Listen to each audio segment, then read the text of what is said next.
This is video 2 on the sale of Moondust, which is my transit long wheelbase camper, which is for sale on eBay. I'll just try and punch through some of the key features so you get some idea of what you're looking at. Right, it's got a SMEV single burner sink and hob, an RM212 Electrolux fridge, utensil drawer, storage cupboard for pots and pans, and the toilet. Into the toilet we have a Thetford cassette toilet on electric flush with a drop down sink. I've not put a shower tray in here because some people might not want it, but it has got Fiamma Crystalite roof light and caravan waterproof boarding throughout. It is a 3mm ply, proper caravan stuff.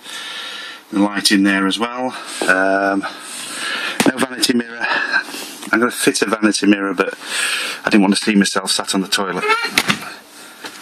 But, you know, in hindsight, it's not for me, it's for others now, so let's just power up.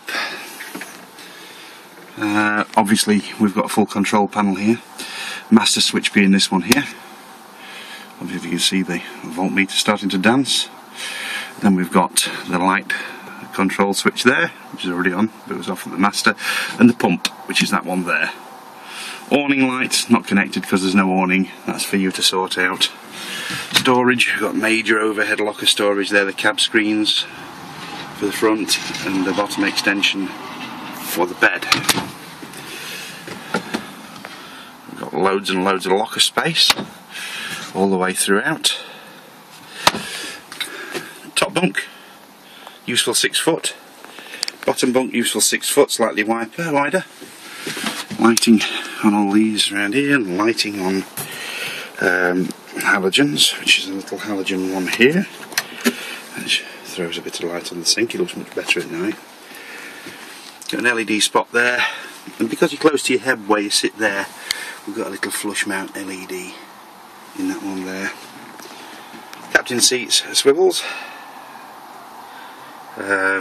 quite comfy, and of course the table to give access to get in and out of those seats just flips over like so.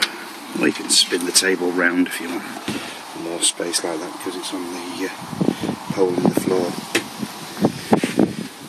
This makes a nice comfortable double. It's at 5'10" to the full length, so for 6 footers they'd have to just kick out a little bit to one side to get the full 6 foot. No straight stretching, I'm afraid. All these vans, anyone tells you get 6 foot across the van, they don't. They'd have to take the van to pieces and you'd be sleeping with your toes out the door. But that, my friends, is a full 6 foot bed if you've got a tall one. It'll go beyond 6 foot, it'll do 6'3" if you put an extension piece on the bottom. This bottom bunk is also quite novel because it folds up against the wall. You remove that mattress, there's a handle there, you lift it up and it ties back to the wall on some little turnbuckles. Really handy for a mobility scooter, for push bikes, for motorbikes, for anything really. Insulation throughout the van was done in 50mm kingspan on the roof, 50mm kingspan on the sides, and where I couldn't get into all the voids around the sides was done with rock wool and foil, twin foil, the really expensive insulation that you get on building sites nowadays that they're all raving around. Back doors are stuffed with rock wool, again with caravan board on again, 3mm caravan board, waterproofed and siliconed around the edges so that you don't get no splaying. It's quite a comfy cosy night's kip in here. Cassette is accessible, the toilet, and that side there through the back doors. You just lift the bed to get the cassette to its full width out. That there is to protect your noggin if you're coming in through the door and you stand up too quick. There's a bumper on there in the same trim as the bed. I've got an LED TV up there. A picture of me and my fat gut. That's about the size of it really. It's really well thought out. I didn't really want to sell it, but this is the second one I've done to a high standard for myself, and I've spent up. I can't afford to run it. Or at least go away in it.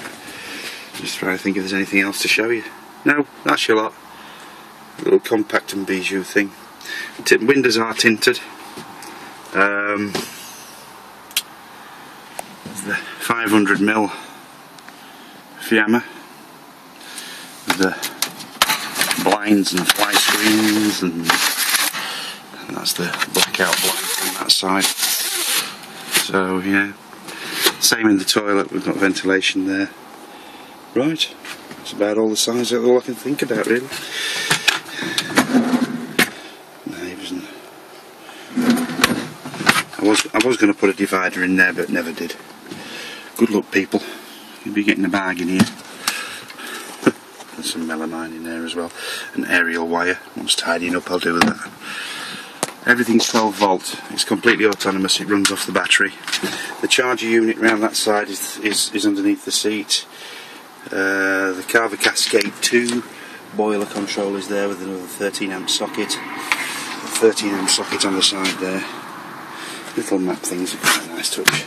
Just give you somewhere to put your air to camping car books. Right, okay. Good luck in the auction.